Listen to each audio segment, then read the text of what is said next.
টিকা নেওয়ার আগে একটু ভয় ছিল যে না জানি কি হবে। কিন্তু টিকা নেওয়ার পরে এখন দেখছি যে আসলে তো মানে কোনো সমস্যাই হচ্ছে না। কোনো ধরনের আমি প্রায় ১ ঘন্টা হয়ে গেল রেস্ট নিচ্ছি। কোনো সমস্যা নাই। হ্যাঁ?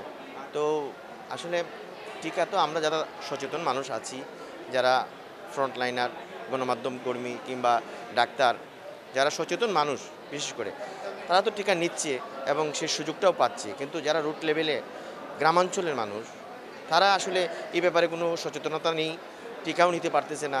তাদেরকে যাতে টিকা নেয়া যায়, সরকারের কাছে অনুরোধ থাকবে তাদের জন্য একটা সুযোগ করে দেয়া এবং প্রত্যন্ত অঞ্চলে বুথ করা কিংবা যেকোনোভাবে তাদের ধারগোড়ায় টিকাটা পৌঁছে দেওয়া। তারা যাতে টিকাটা নেয় এবং এই ব্যাপারে অ্যাওয়ারনেস সৃষ্টি করা, সেটা আমার।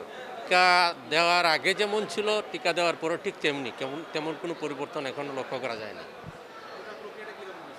প্রক্রিয়াটা টিকা তো ভালোভাবেই হয়েছে, এখন যে অবস্থানে আছে ভালোই আছে, খারাপ না। অনুভূতি কি বলবো, খুবই ভালো। প্রক্রিয়াও খুবই ভালো। মানে উসমানী মেডিকেলে এই পরিবেশটা যে পাবো এটা আশা করি নাই। খুব নিট অ্যান্ড ক্লিন এবং ওনাদের যে সিস্টেমগুলা মানে খুবই ভালো। এটা যে যে মানে একটা হয়রানির শিকার কেউ হবে না। যারাও আসবেন ওনারা টিকা নিয়ে যেতে পারবে।